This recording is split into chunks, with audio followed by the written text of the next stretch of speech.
السلام علیکم فرینڈس، میں ہوں آپ کی ہوسٹ نور حرم، اور آج میں آپ کے لیے ناول چال کی قسط نمبر 29 لے کے آئی ہوں۔ اس ناول کو تحریر کیا ہے یمن اقبال نے۔ ایپیسوڈ کو سٹارٹ کرنے سے پہلے آپ سے ریکویسٹ ہے کہ ہمارے چینل کو سبسکرائب کر کے ویڈیو کو لائک کریں اور بیل آئیکن کلک کر لیجیے۔ اب چلتے ہیں ایپیسوڈ کی طرف۔ دامیر نے تو قسم توڑ دی، اب تم بتاؤ حمان، کب خوشخبری سنا رہے ہو؟ کبیر بیرانی ٹانگ پر ٹانگ چڑھائے سوال کر رہے تھے۔ حمان نے سوالیہ انداز میں ابرو چڑھایا۔ آپ کو کیا جلدی ہے؟ ابھی آپ اپنے آنے والے پوتے کی خوشی منائیں۔ حمان نے اپنا سر ہاتھوں میں جکڑتے ہوئے سنجیدگی سے کہا۔ وہ اس وقت اتنا پریشان تھا کہ دامیر کی خوشی میں شامل بھی نہیں ہو پا رہا تھا۔ مجھے جلدی اس لیے ہے کیونکہ میرے لیے اس لڑکی کو برداشت کرنا مشکل ہو رہا ہے۔ وہ ونی تھی مگر تم نے کہا ونی نہ سمجھا جائے، عزت دی، مقام دیا، تمہاری بیوی بن گئی، اکڑ اپنی جگہ باقی ہے۔ کمرے سے نکلنا گوارا نہیں اسے۔ ایک دن باہر آئی جب تم ساتھ نہیں تھے۔ پوچھو چاہتی کیا ہے؟ حویلی کی بہو بن گئی مگر طور طریقے اب بھی وہی ہیں۔ حویلی میں کیا ہو رہا ہے اسے کچھ خبر نہیں۔ پورے گھرانے نے شام کو مبارک دی۔ تمہاری بیوی کی شان نہیں تھی جا کر اس سے بات کرتی۔ اب حویلی میں ملازمین باتیں کرنے لگے ہیں۔ گھروں میں جو الگ رہے ہیں وہ گھر کے فرد نہیں مہمان ہوتے ہیں۔ کیا اس کا بھی یہی ارادہ ہے؟ تمہاری زندگی سے نکلنا چاہتی ہے کیا؟ کبیر میرانے بھڑک اٹھے تھے۔ ان کا چہرہ غصے سے سرخ ہو رہا تھا۔ دیما کو برداشت کرنا مشکل تھا اور اس پر بے بسی یہ کہ وہ اس کی عقل ٹھکانے نہیں لگا سکتے تھے۔ ہر بار وہ غصہ کرتے اور حمان آگے آ جاتے، خود بھی ان کی نہیں سنتا تھا، پھر چاہتا تھا اس کی بیوی کو بھی کوئی آنکھ اٹھا کر نہ دیکھے۔ میں بھی مایوس ہوا ہوں، اسے تمہاری خواہش پر قبول کیا گیا اور مجھے تم بھی خوش نظر نہیں آتی۔ پہلے تم آزاد رہتے تھے، ہنستے مسکراتے تھے، شہر میں انجوائے کرتے تھے، اب تم حویلی میں بند ہو کر رہ گئے ہو۔ تمہیں ہم پر یقین نہیں، یا پھر شاید تمہاری بیوی کو ابھی تک ہم دشمن لگتے ہیں۔ وہ چھپ کر رہتی ہے، وہ کس سے بات نہیں کرتی، شادی کی دعوت میں بھی نہیں گئی۔ اگر اسے منع کرنے والے تم تھے تو تم بھی غلط ہو۔ حقان میرانی بھی سنجیدگی سے بول رہے تھے۔ شام کے لیے باقاعدہ سفید حویلی کے سب ملازمین کو خیرات دی گئی تھی اور ایسا بہت بڑے پیمانے پر ہوا تھا۔ حویلی کے سب افراد موجود رہے تھے، یہاں تک کہ حمان بھی غائب دماغی سے وہیں بیٹھا تھا۔ اگر کوئی نہیں تھا تو وہ دیما تھی۔ وہ بلاوے پر بھی نہیں آئی کیونکہ وہ اسی لمحے اس سچ سے گزر رہی تھی کہ اسے ایک چال چل کر ونی کیا گیا۔ میں اس کے ساتھ خوش ہوں تو آپ سب کو کیا کرنا ہے اس کا؟ حمان نے بیزاری سے بال سیٹ کرتے ہوئے کہا۔ کیسی خوشی ہے جو نظر نہیں آتی؟ چند روز پہلے ایک پوری رات اور پورا دن تم مردانے میں کمرہ بند کیے پڑے رہے، کچھ کھایا پیا نہیں۔ آج بھی صبح سے سر پکڑ کر بیٹھے ہو، آنکھیں سرخ ہو رہی ہیں، صاف لگ رہا ہے پوری رات جاگتے رہے ہو۔ سب ہنس رہے ہیں، بات کر رہے ہیں، تمہیں خبر ہی نہیں یہاں کیا ہو رہا ہے۔ کبیر میرانے غصہ ضبط کرنے میں ناکام ہو رہے تھے۔ حمان خوشی کو ترس رہا تھا۔ وہ ہر آئے دن پریشانی میں مبتلا ہو رہا تھا۔ وہ نہیں بتا سکتا تھا کیا کر چکا ہے۔ وہ اپنی محبت کو پانے کی چال چل بیٹھا ہے۔ اب زندگی پہلے قدم پر آسان ہو جاتی، ایسا ممکن کیسے تھا؟ وہ جانتا تھا اس لیے خاموش تھا، مگر جو نہیں جانتے تھے ان کا غصہ برحق تھا۔ میں سب بہتر کر لوں گا، آپ لوگ پلیز مجھے وقت دیں، مجھے جو سنانا تھا سنا دیں، اب دیما کو کوئی باتیں نہ سنو۔ حمان نے دو ٹوک لہجے میں کہا۔ دیما کو جب سے جرگے کی حقیقت پتہ چلی تھی، اس نے رو رو کر اپنا حال خراب کر لیا تھا۔ کچھ سننے کو تیار نہیں تھی، ایسے دور بھاگ رہی تھی جیسے ان کے درمیان کوئی رشتہ ہی نہ ہو۔ وہ منانے کی کوشش میں ناکام ہو رہا تھا۔ وہ بات ہی نہیں سنتی تھی، دور ہوتی جا رہی تھی۔ حمان کیسے چین سے رہتا؟ تمہیں اب بھی اس لڑکی کی فکر ہے، اسے تمہاری پرواہ تک نہیں، تم کیوں پاگل ہو رہے ہو؟ کبیر میرانی کا ضبط جواب دے رہا تھا۔ دیما کا نخرہ ان کی برداشت سے باہر تھا۔ حمان کا غرور توڑ چکی تھی وہ لڑکی، اور وہ بے خبر جانتے ہی نہیں تھا۔ ہاں مجھے اسی کی فکر ہے، کیونکہ آپ نہیں جانتے وہ کن حالات میں یہاں آئی ہے۔ اس کے لیے سب نارمل نہیں ہے، اسے یہ نام نہاد عزت سکون نہیں دیتی۔ آپ اسے سوچنا چھوڑ دیں۔ حمان غصے سے چیخا۔ سب ساکت رہ گئے۔ حمان مزاج بدل چکا تھا، اس کا غصہ بڑھ گیا تھا۔ زرینہ بیگم اس کے چیخنے پر اپنے کمرے سے نکلی، ان کا دل لرزنے لگا۔ حمان اس کی طرف بڑھتے انہوں نے نرمی سے پکارا۔ حمان کا غصہ کچھ کم ہوا۔ تم اپنی دادا دادی کو پریشان کرے حمان، کیا یہ ٹھیک ہے؟ حقان میرانی نے سنجیدگی اور نرمی سے سوال کیا۔ دامیر وہاں موجود نہیں تھا کہ بات سنبھال لیتا۔ حمان کے سر میں ٹیسیں اٹھنے لگیں۔ میں فکر کرتا ہوں تمہاری، میں اسے تو چھوڑ دوں، اسے جانتا ہی نہیں مگر تمہیں چھوڑ نہیں سکتا۔ اولاد ہو ہماری، عزیز ہو ہمیں، اتنے لاڑ سے اس لیے نہیں پالا تھا کہ تم ناقدری لڑکی سے دل لگا کر اذیت جھیلو۔ کبیر میرانے مدھم لہجے میں بول رہے تھے۔ حمان بے بس ہونے لگا۔ میں نہیں ہوں اذیت میں، پریشان ہوں اس کے لیے، سمجھتے کیوں نہیں آپ؟ وہ میری ہے، میرے پاس ہے، میرے لیے اتنا ہی کافی ہے۔ بس مجھ سے غلطی ہوئی اور وہ ناراض ہے مجھ سے۔ منا رہا ہوں مگر وہ راضی نہیں ہو رہی، بات نہیں کر رہی مجھ سے۔ مجھے اس بات نے پریشان کر رکھا ہے، بتائیں کیا کروں؟ وہ بیچارگی سے بولتا چلا گیا، سب کو اپنا مسئلہ بتا رہا تھا۔ کبیر میرانے ہونک سے اسے دیکھنے لگے۔ تم اسے کچھ مہلت دو، وہ اگر پریشان ہے، ناراض ہے تو اسے سوچنے کا وقت دو، مان جائے گی، بہت پیارا دل ہے اس کا، زیادہ دن غصہ نہیں کرے گی۔ زرینہ بیگم نے محبت سے اسے سمجھایا۔ حمان کے جلتے دل پر جیسے پھوار پڑی تھی۔ وہ انہیں دیکھنے لگا۔ آر یو شیور مائی؟ اسے وقت چاہیے، ایسا نہ ہو میں وقت دوں تو مزید ناراض ہو جائے۔ حمان نے بے چینی سے کہا، اس بار اس کا لہجہ ٹھنڈا مدھم سا تھا۔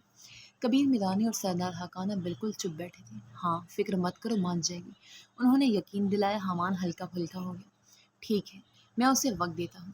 وہ اٹھ کر کمرے کی طرف بڑھا۔ زرینہ بیگم حیران ہوئی، وہ وقت دینے کے لیے کمرے میں کیوں گیا تھا؟ مگر اب سوال کون کرتا؟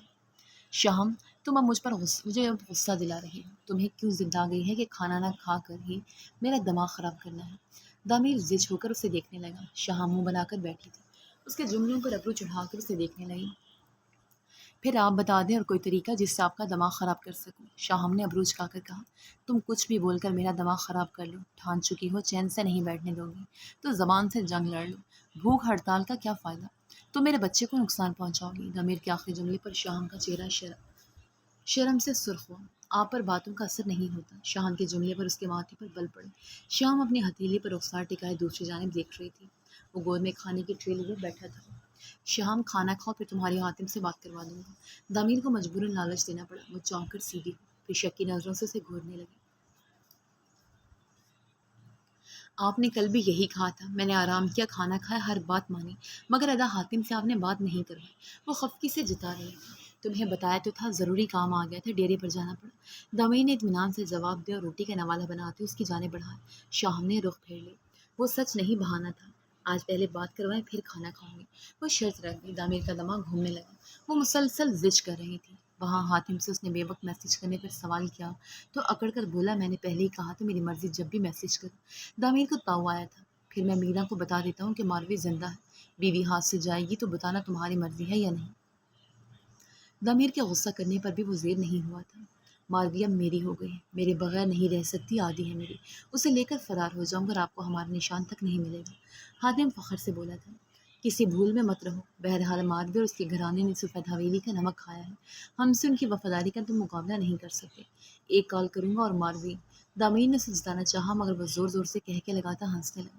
آپ، اس کا یقین آپ پر بالکل نہیں رہا، کیونکہ میں نے اسے بتایا ہے کہ ہم دونوں کو موت کے منہ میں دھکیل کر جھوٹے جنازے کروانے والے آپ تھے۔ حاتم ہنس رہا تھا۔ ضمیر کا اس کی چالاکی پر دماغ گھوم گیا۔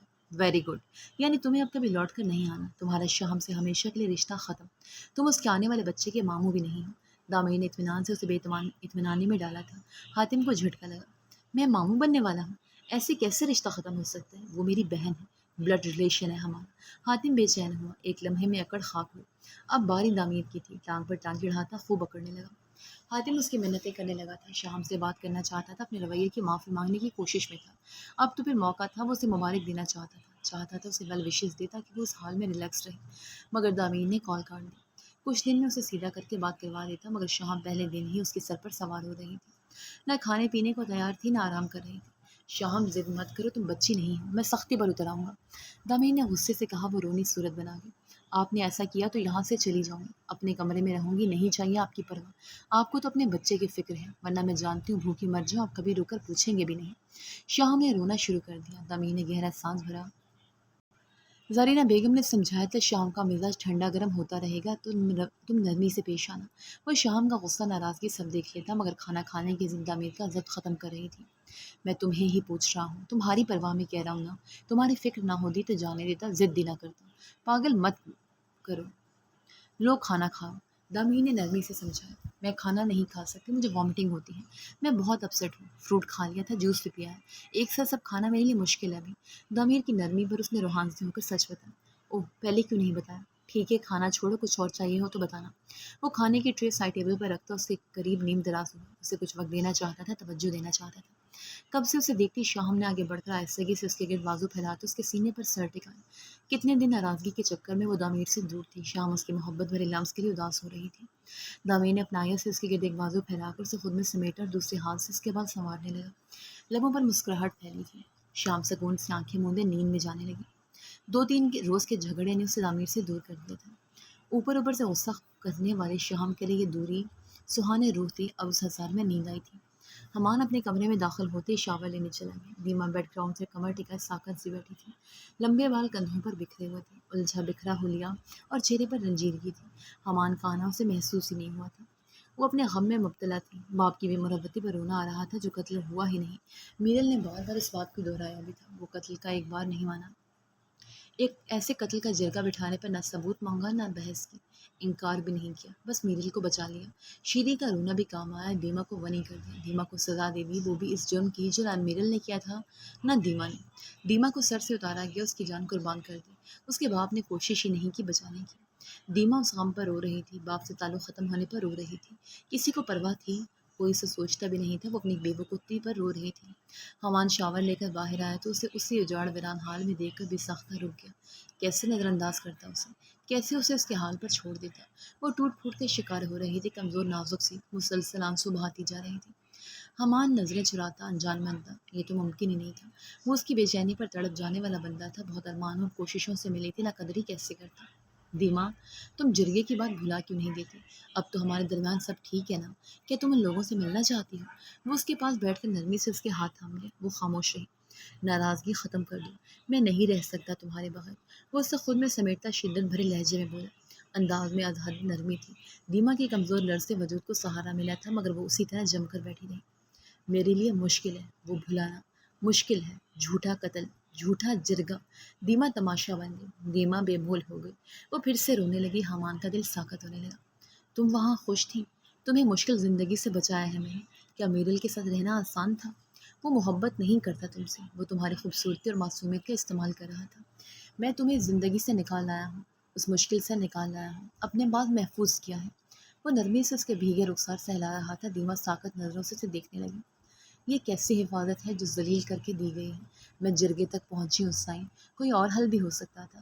میں اس احسان کو سوچتی ہوں تو خیال آتا ہے جرگے میں مردوں کے سامنے گئی ہوں، گھسیٹ کر وہاں سے لائی گئی تھی روتی چیختی، باپ چاچا سے رحم کی بھیک مانگتے ہوئے وہاں پہنچی۔ وہ اذیت یاد رہ گئی، وہ بے بسی میرے دل میں گڑ گئی ہے۔ میں یہاں بھی ذلیل ہوئی، پھر بھی سائیں آپ کی شکر گزار تھی، اتنی عزت دی، مگر اب پتہ چلا ہے وہ سب جان بوجھ کر کیا گیا۔ دیما کھلونا نہیں ہے، اپنے کمرے میں سکون سے بیٹھی دیما کو پکڑ کر زبردستی حویلی سے نکالا گیا تھا۔ وہ سب جان بوجھ کر کیا، مجھے اذیت دی ہے۔ دیما یہاں تک کیسے پہنچی وہ کیسے بھول جاؤ؟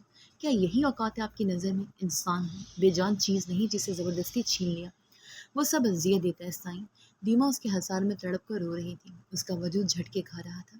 حساس لڑکی، نازک مزاج، اسے پھولوں میں رکھنے کے لیے لایا تھا، مگر پہلے خار میں اتارا پھر پھول بنایا، اور جب خار میں اتارا تھا دیما وہیں رہ گئی۔ اور کوئی حل نہیں تھا، باقاعدہ سب کے درمیان نکاح کرنے کا ایک یہی طریقہ رہ گیا تھا۔ اغوا کرتا تو تمہارا کردار میلا ہوتا، تمہاری اس اذیت کا میں کیسے مداوع کروں دیما؟ مجھے اندازہ نہیں تھا اتنی لاپرواہی سے تمہیں نکالا جائے گا۔ جرگے میں تو کسی کی جرت نہیں تھی سر اٹھا کر تمہیں دیکھتی، کسی کی ہمت نہیں تھی تمہارا نام لیتی۔ تمہاری عزت اور پردے پر میری جان قربان ہے، ایسا بے قدر بھی نہیں ہوں کہ انجان لوگوں میں ذلیل ہونے دیتا۔ وہ اپنے مخصوص مدم لہجے میں بولتا، عقیدت سے اس کے ماتھے پر لب رکھ گیا، اس لمس پر ہی پرسکون ہو جاتا تھا۔ دیما کو کھونا موت تھی، وہ سسک رہی تھی، آنکھیں بند تھی، کھولنے کو تیار نہیں ہوں۔ میں شہر جا رہا ہوں دیما، تمہیں کچھ وقت دے رہا ہوں، خود کو سنبھال کر مجھے پکار لینا، میں لوٹ آؤں گا، تمہارے پاس چلا آؤں گا۔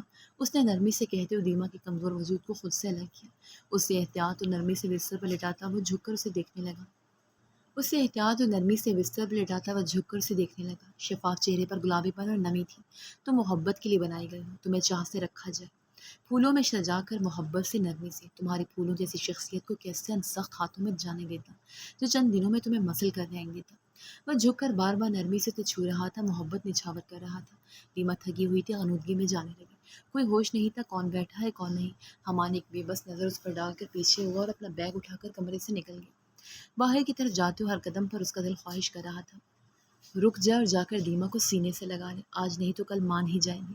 پیارا دل تھا اس کا، ابھی غمزدہ تھی، دھچکا لگا تھا، سنبھل جاتی تو معاف کر دیتی، مگر وہ رکا نہیں۔ دیما کا سوال اسے شرمندہ کر رہا تھا، زمین میں گاڑ رہا تھا، اور وہ ہر بار پوچھتی تھی، کیا بس یہی ایک راستہ تھا؟ کوئی اور حل بھی تو ہو سکتا تھا۔ اور حمان میرانی یہی سوچ کر شرمندہ ہو رہا تھا کہ وہ اتنی طاقت نہیں رکھتا تھا کہ کوئی اور راستہ ڈھونڈ لیتا، مگر پھر بات ساری عزت پر آتی تھی۔ راستے بہت تھے، دیما کی عزت و ناموس اسی میں سلامت تھی۔ اسے ونی کہا گیا تھا، بھاگی ہوئی لڑکی تو کسی نے نہیں کہا۔ سب جانتے ہیں ونی بے قصور اور مظلوم ہوتی ہے، اور سب کا ماننا ہے بھاگی ہوئی لڑکیاں بد کردار ہوتی ہیں، اور جو بھی راستہ تھا مشکل تھا، بدنام کر دیتا، داغدار کرتا۔ وہ سہ نہ پاتی، وہ اسے ونی کر لایا۔ وہ اب دیما کے مان جانے کا انتظار کرنے کے لیے تیار تھا، اسے جلدی نہیں تھی، وہ پوری عمر دیما کے ساتھ گزارنا چاہتا تھا۔ اسے کہنا فکر نہ کرے، اس کا نام کہیں نہیں آئے گا، نہ اس بار کام ایسا ہے، وہ اپنے کام کا خود ثبوت مٹا سکتی ہے۔ میں اسے منہ مانگی قیمت دوں گا، بس ایک آخری کام کرے۔ سجاول جو تو سنجیدگی سے بول رہا تھا، اس کے ملازم نے سر ہلا۔ حکم سائیں، کیا کام ہے؟ ملازم نے ہاتھ جوڑ کر سوال کیا۔ سجاول نے ہاتھ میں پکڑا نوٹ پیڈ اپنے سامنے رکھا۔ بس ایک آخری بار ہے، آخری پتا، اور اس بار ضرور بازی پلٹے گی۔ ہار کا امکان ہی نہیں ہے۔ اسے کہو یہ کاغذ اسے دکھا کر فوراً جلا دے۔ کام ہو جائے گا تو ثبوت باقی نہیں رہے گا۔ سجاول کے لبوں پر شاطر سی مسکراہٹ پھیلی۔ جھک کر ایک ہاتھ سے اسے جیسے تیسے چند جملے گھسیٹے اور وہ کاغذ ملازم کو پکڑایا۔ وہ ملازم تیزی سے پلٹ کر چلا گیا۔ زخمی ہاتھ پیر دیکھتا وہ نفرت کی آگ میں جل رہا تھا۔ حمان کی دھمکی کے باوجود رہ نہیں پایا، کیونکہ اب محبت سے بڑا مسئلہ انا کا تھا۔ حمان میرانی سے کیسے ہار مان جاتا؟ یہ تذلیل تھی اس کی۔ ایک بار پھر اس نے رسک لیا تھا۔ سفید حویلی کی ملازمہ کو ایک چھوٹے سے کام کے لیے لاکھوں میں خریدا تھا۔ غریب کا مسئلہ یہی تھا، ہر گھر میں 100 مسائل توجہ طلب تھے۔ علاقہ ایک تھا، جان پہچان کہیں نہ کہیں سے نکل ہی آتی تھی۔ وہ چھوٹا سا کاغذ سفید حویلی کی نئی کم عمر ملازمہ تک پہنچا تھا۔ دیما کے کمرے میں چائے پہنچاتے وہ ملازمہ کاغذ بھی ساتھ لے گئی۔ چائے کا کپ پکڑاتے ہی وہ کاغذ دیما کے سامنے میز پر رکھ دیا۔ سوزش زدہ سرخ آنکھیں لیے دیما نے چائے کا کپ کا سپ بھر کر گہرا سانس بھرا۔ تھکن زدہ اعصاب پر سکون سا اترا تھا۔ ملازمہ انتظار میں بے چینی سے پہلو بدلنے لگی۔ دیما نے چونک کر اسے دیکھا، پھر اس کی نظروں کے تعاقب میں ٹیبل پر پڑے کاغذ کی طرف نظر کی۔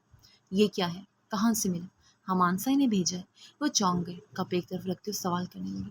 ناراضگی میں بھی انتظار اسی کا تھا جو اسے منانے کی کوشش میں اتنی بار جھکا تھا کہ دیما حیران تھی۔ نہیں بی بی سائیں، یہ دراصل… ملازمہ بات کرتے کرتے رکی تھی۔ دیما کاغذ اٹھا کر پڑھنے لگی۔ اس کی آنکھیں پھٹنے والی ہو گئی، جھٹکے سے اٹھی۔ یا اللہ نہیں، نہیں میرے رب، ایسا نہیں ہو سکتا۔ اس کا دل بیٹھنے لگا، سینہ مسلتی گہرے گہرے سانس بھرنے لگی۔ ملازمہ نے گھبرا کر اس کی حالت دیکھی۔ دیما ایسے کانپ رہی تھی جیسے سوکھا پتا ہو۔ یا اللہ، یا اللہ، وہ بری طرح رونے لگی۔ ملازمہ کے ہاتھ پیر پھولنے لگے۔ جلدی سے آگے بڑھی، کاغذ اٹھا کر دیکھا۔ اس تحریر پر ملازمہ کی آنکھیں پھٹنے والی ہو گئی۔ یہ کیا پیغام دے بیٹھی تھی؟ بی بی سائیں، ملازمہ نے چیخیں حلق میں دبانے کی کوشش کرتی دیما کو تھاما۔ دیما خوفزدہ تھی، کوئی اس کے رونے کی آواز نہ سن لے، اور یہی خوف ملازمہ کو تھا۔ وہ اٹھ کر باتھ روم میں بند ہو گئی۔ ملازمہ تیزی سے پلٹ کر کمرے سے نکلے۔ باہر نکلتے ہاتھ میں دبا کاغذ مروڑ کر اسے آگ لگا۔ کاغذ کا ایک ذرہ جل کر راکھ ہو گیا۔ دیما کی حالت ناساز تھی۔ اسے لگا وہ سنبھل ہی نہیں پائے گی، اجازت مانگنا بھی چاہے تو نہیں ملے گی۔ دیما بتا بھی دیتی تو ملازمہ مکر جانے کا سوچ چکی تھی۔ وہاں ثبوت کاغذ تھا جو جل چکا تھا، پھر دیما پر کون یقین کرتا؟ مگر وہاں دیما خود کو سنبھال کر ماں بیگم کے کمرے میں پہنچی۔ زرینہ بیگم اسے دیکھ کر ٹھٹک گئی۔ خوبصورت شفاف رنگت والی دیما کے چہرے کی رونق مان پڑ رہی تھی۔ میرا دم گھٹ رہا ہے، کیا میں باہر جا سکتی ہوں؟ دیما نے رک رک کر سوال کیا۔ دل خوف سے بھرا ہوا تھا۔ پہلی بار اتنی ہمت کر رہی تھی، ورنہ کمرے سے نکلنا ہی مشکل تھا۔ ضرور بچے، کسی ملازمہ کے ساتھ لے لو۔ حویلی کے پچھلی جانب باغ ہے، وہاں چلی جاؤ، آج موسم بھی اچھا ہے۔ زرینہ بیگم نے نرمی سے مسکرا کر اسے دیکھا۔ دیما سر ہلائی۔